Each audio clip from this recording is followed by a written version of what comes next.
Assalamualaikum warahmatullahi wabarakatuh.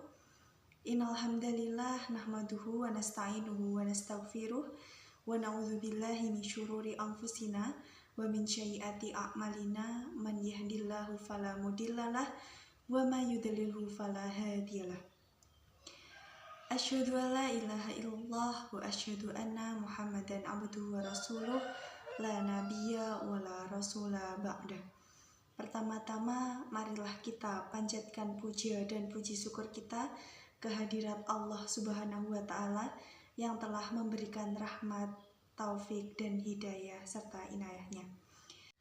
Sholawat serta salam tetap terlimpah curahkan kepada junjungan kita baginda Rasulullah Muhammad Sallallahu Alaihi Wasallam, sang legendaris dunia yang telah membawa umatnya dari zaman jahiliyah menuju zaman Islamiyah, zaman yang kita rasakan saat ini. Baik, langsung saja kita akan podcast bersama Bu Wiwi. Beliau adalah guru TPA di Mushola At-Taqwa.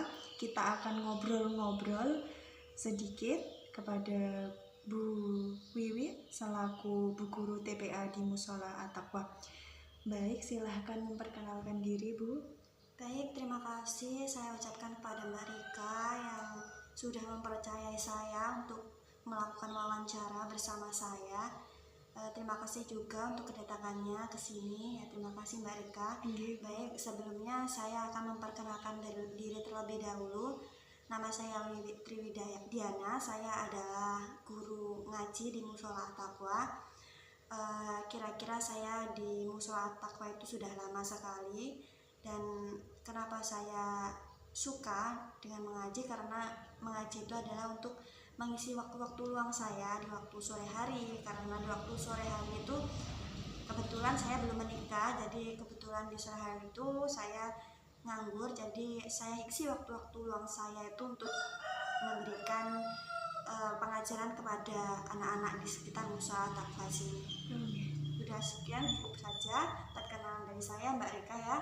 Untuk selanjutnya saya serahkan lagi kepada Mbak Rika. Baiklah, kita bisa mulai ya Bu Wiwi untuk pertanyaannya. Santai mawon nggih Bu. Nggih. Apa Bu yang melatar belakangi untuk memutuskan menjadi seorang guru TPA?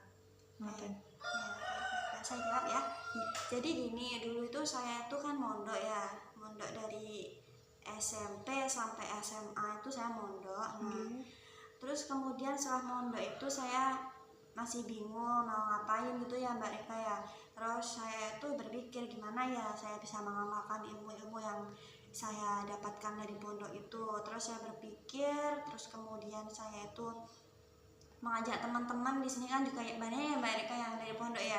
Terus ya saya mengajak teman-teman sekitar sini untuk mendirikan sebuah sekolah gitu, sekolah untuk anak-anak mengaji sekitar sini. Karena kebetulan di sini tuh jauh sekali Mbak Rika tempat TPA-nya ya, jauh sekitar sini sama Banjar itu sekitar 1 kilometer itu anak-anak baru bisa ngaji sana. Kasihan kan anak-anak nanti terlalu jauh untuk ngajinya. Terus ya itu dari situlah saya bersama teman-teman yang sekitar sini yang sekiranya dia mampu untuk mengajar itu saya ajak untuk mendirikan sebuah TPA kecil-kecilan di Mushola saja. Nah disitulah awalnya itu sekitar tahun COVID itu ya, sekitar COVID itu tahun berapa ya Mbak itu? 2019. Ya, 2020 ya kalau nggak salah COVID-nya itu ya. Dari 2020 itu awalnya karena di COVID itu kan juga banyak anak-anak yang juga ketinggalan pelajaran karena juga online. Tapi pas COVID itu dulu itu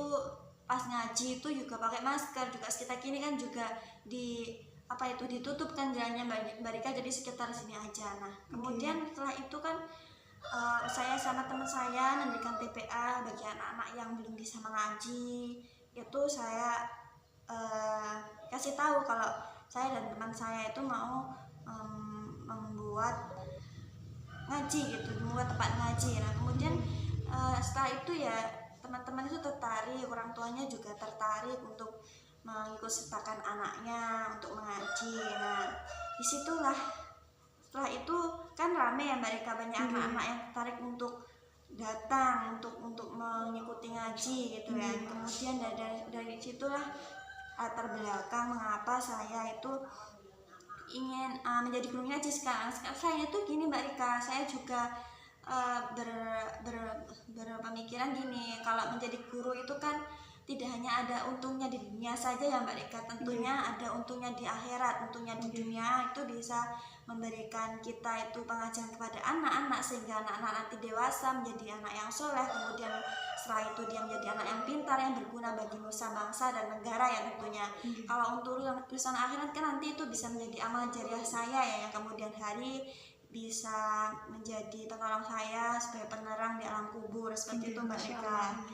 Kira-kira seperti itu yang latar belakang saya kenapa saya sekarang itu menjadi guru ngaji, dan saya itu juga menyukai dunia anak-anak Mbak Rika. Kenapa? Karena dunia anak-anak itu selalu memberikan saya keceriaan. Ketika saya merasa sedih, ketika saya merasa gelisah, kalau saya sudah bertemu dengan anak-anak itu rasanya sangat ceria, karena anak-anak itu lucu, dia itu banyak sekali tingkah-tingkahnya yang luar biasa, bikin bisa saya ketawa. Ketika bertemu anak-anak itu semua masalah yang saya lalui itu bisa otomatis hilang, walaupun nanti pada akhirnya bisa kepikiran lagi. Tapi ya itulah hidup, ada penghiburnya juga kan Mbak Rika ya, penghiburnya ya anak-anak itu Mbak Rika. Masya Allah ya Bu, sangat menginspirasi sekali. Baik, yang pertanyaan kedua nggih Bu, boleh diceritakan Bu pengalaman jenengan saat pertama kali mengajar guru TPA nih Bu? Nah baik, saya akan jawab. Untuk pengalaman pertama kali saat saya mengajar TPA itu tentunya anak-anak ya, masih namanya juga itu sekitar anak TK juga ada, anak SD juga ada, yaitu ketika bertemu teman yang saling kenal, apalagi satu kampung satu RT itu tentunya dia akan ramai sendiri, ada yang kadang ada yang melawan juga sama saya Bu, terus kadang juga ada yang nggak mau TPA juga ada, sehingga orang tuanya harus menunggu dulu ketika ngaji itu. Terus juga ketika ngaji juga banyak yang belum fokus itu ya Bu. Terus kemudian setelah itu ya itu namanya juga bersama anak-anak ya, tentunya harus sabar ya, sabar ngadepi anak-anak. Nanti kalau dikerasin juga mereka akan takut ya, biasanya akan takut ya Bu ya. Nah itulah cara saya mengajak teman-teman, mau bagaimanapun kita harus mengajar dengan sabar, nggak boleh kita itu ngajar itu dengan nada-nada yang keras kan, apalagi kita adalah seorang guru ngaji ya, sebagai teladan anak-anak tentunya ya harus bisa memberikan contoh yang baik aslinya ya. Berarti pertama kali mengajar itu banyak hambatannya nggih Bu? Ya, ada yang kurang fokus, ada yang bermain sendiri, ada yang lari sana lari sini, ada yang nggak TPA, ngoten nggih. Ya seperti itu Mbak Rika. Lalu metode pembelajaran seperti apa Bu yang sering panjenengan gunakan? Oke, untuk metodenya itu bebas ya Mbak Rika. Pokoknya yang penting anak-anak itu datang, saya ajarkan untuk mengaji, dan setelah ngaji itu biasanya kan sholat asar ya, biasanya sholat asar itu saya berikan materi sedikit-sedikit biar anak-anak itu tidak lebih luas gitu pengetahuannya. Kemudian setelah saya berikan materi itu anak-anak saya biarkan untuk bermain dengan teman-temannya. Nah ini sangat penting Mbak Rika, soalnya kalau ngaji itu cuma ngaji aja tentunya anak-anak kan bosan ya. Di sana itu saya biarkan anak-anak itu bermain. Saya kadang juga membawa mainan yang saya khususkan untuk anak-anak supaya di sana itu dia itu merasa tertarik, merasa senang, merasa nyaman belajar gitu loh Mbak Rika. Sehingga nanti itu anak-anak dapat selalu datang ke masjid, ke musola itu setiap harinya ya. Kebetulan TPA ini masuknya hari Senin, Rabu sama hari Jumat Mbak Rika. Dan kebetulan sampai sekarang itu anak-anak ya saya ajarkan dulu Mbak Rika, alhamdulillah sudah bisa baca sampai Al-Quran ya Mbak Rika, alhamdulillah. Dan di sini saya memulai lagi dari awal, dari anak-anak yang kelas 1, kelas 2, kelas 3 itu ini masih paling ini masih jilid 6 Mbak Rika, yang paling bawah itu adalah jilid 3 yaitu. Jadi di TPA itu nggak cuma mengaji ya Bu, jadi ada pelajarannya gitu nggih? Tentunya ada Mbak Rika. Jadi setelah sholat itu saya biasanya ya Mbak Rika, saya akan memberikan materi-materi bagi anak yang belum membaca. Itu saya kelompok-kelompokkan sama teman-teman, itu saya kelompok-kelompokkan. Ini anak yang belum bisa baca, ini ada anak yang belum bisa nulis, kemudian anak yang nggak bisa berhitung. Nah di situ saya akan ajarkan anak yang belum bisa baca, bisa nulis atau bisa berhitung. Nah terus kemudian anak-anak yang biasanya kelas-kelas tinggi 4, 5, 6 itu sudah bisa baca, sudah bisa nulis, bisa hitung ya. Biasanya teman-teman saya itu akan memberikan materi seperti kisah Nabi ataupun hafalan surat pendek yang dimulai dari juz 30 surat An-Naba ya Mbak Rika ya. Terus kemudian setelah itu cerita-cerita yang menarik, inspiratif dan motivasi terkait kesehatan, jajanan-jajanan yang tidak sehat. Itu kan tentunya sekarang itu kan lagi viral ya Mbak Rika, anak-anak itu sering jajan dan suka manis-manis, kemudian yang sekarang itu kan banyak yang cedera ya Mbak Rika, yang anak-anak yang di bawah umur sudah cedera. Nah itu penting sebenarnya Mbak Rika, sekarang ini anak-anak itu harus diberikan motivasi, diberikan pengetahuan bahwa tidak boleh sembarangan untuk jajan. Itu juga saya masukkan ke materi-materi saya selama TPA. Setelah itu juga jika anak-anak itu merasa kesulitan dalam pembelajaran di sekolah, itu saya juga berikan kesempatan anak-anak untuk bu guru bisa loh ngajarin kalian bisa bawa PR kalian atau tugas-tugas kalian yang menurut kalian sulit dan perlu bu guru ajarkan, guru akan ajarkan di sore itu ya, luangkan waktu untuk mengajarkan anak-anak bersama teman-teman gitu Mbak Rika. Masya Allah, jadi sangat lengkap gitu Bu ya. Ada mengaji, ada juga belajar membaca, menulis, menghafal Al-Quran juga nggih Bu ya. Tadi menghafalnya dari surat apa nggih? Surat An-Naba. Surat An-Naba juz 30 nggih, Masya Allah. Sangat luar biasa. Kalau boleh tahu nggih Bu, ada SPP bulanan nggak Bu? Untuk SPP itu nggak ada Mbak Rika, tapi kalau biasanya mau rekreasi itu ada Mbak Rika. Biasanya kan kalau anak-anak kalau ada waktu luang itu saya ajakin di tempat-tempat terdekat sini ya, sekitar di taman wisata mana yang pagar itu Mbak Rika?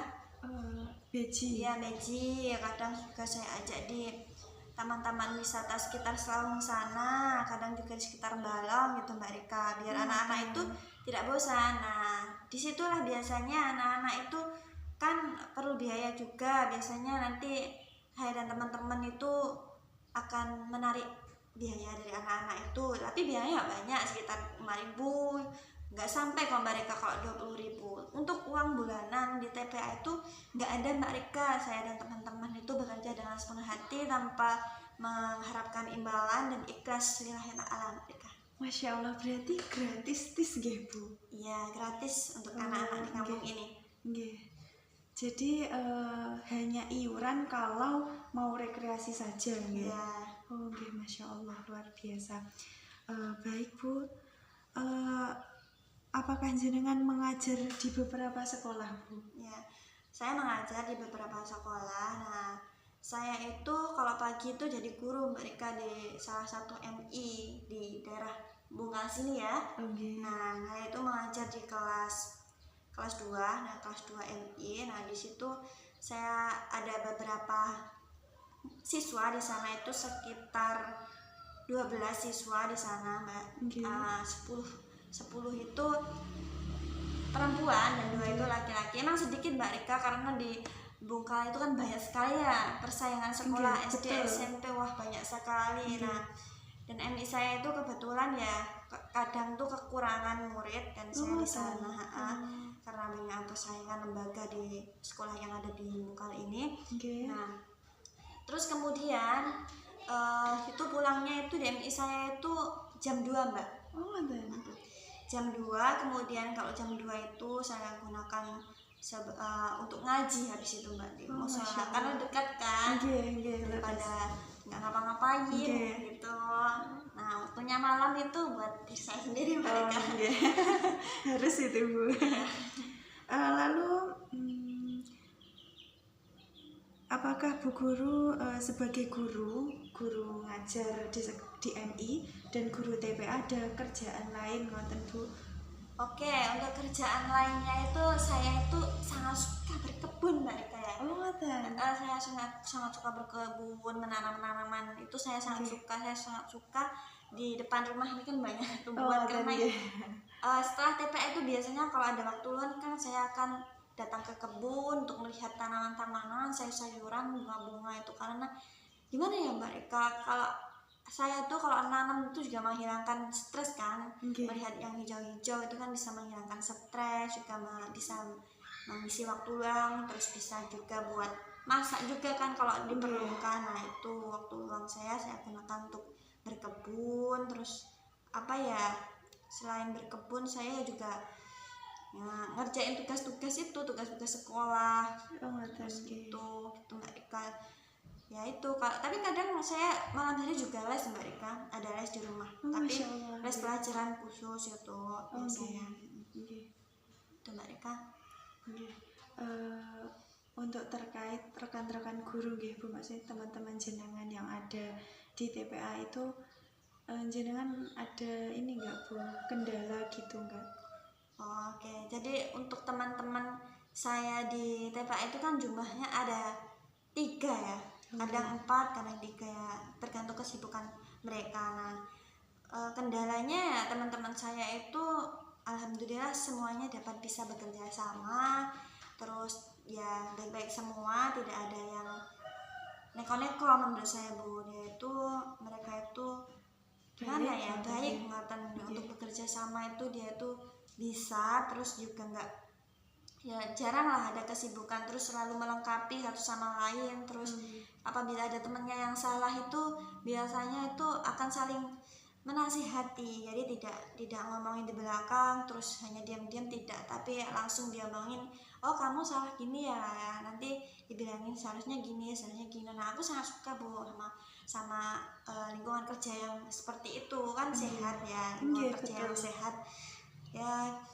Terus kemudian tuh kendalanya dari teman guru itu nggak ada sih Bu, sebenarnya menurut saya nggak ada, karena ya temannya baik-baik. Kalau ada itu paling kendala ya dari anak-anak itu, kadang ada yang gimana ya, nggak fokus, kadang anak baru itu nggak fokus, terus suka main-main gitu.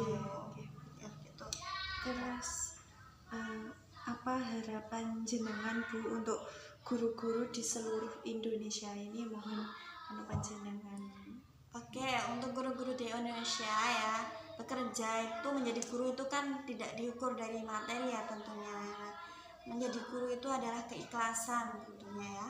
Karena guru itu kalau dilihat dari hanya pada materi, hanya pada uang, itu tentunya tidak akan cukup. Tapi menjadi guru itu hidup akan cukup insya Allah, karena menjadi guru itu adalah pekerjaan yang mulia, entah itu guru TPA, entah itu guru apapun itu.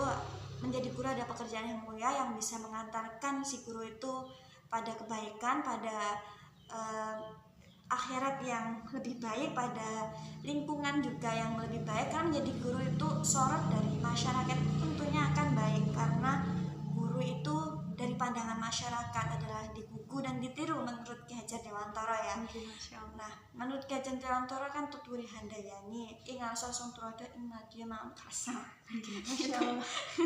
Nah itu saya sudah mendalami Ki Hajar Dewantara juga loh Mbak Rika. Karena kan prinsip Ki Hajar Dewantara itu menurut saya itu sekarang itu filosofinya sedang dikembangkan gitu Mbak Rika. Nah prinsipnya itu seperti kurikulum merdeka yang menurut saya pelajari itu Mbak Rika. Iya seperti itu. Sampun Bu ya. Saya ucapkan banyak beribu-ribu terima kasih atas ilmunya ya. Semoga bermanfaat untuk kula dan teman-teman yang melihat video ini, dan mugi-mugi panjenengan diparingi kesehatan. Amin. Begitu Mbak Rika ya. Amin. Dimudahkan rezekinipun. Nggih. Mungkin cukup sekian dari saya. Semoga bermanfaat ilmu yang telah disampaikan oleh Bu Wiwi dari TPA Mushola At-Taqwa.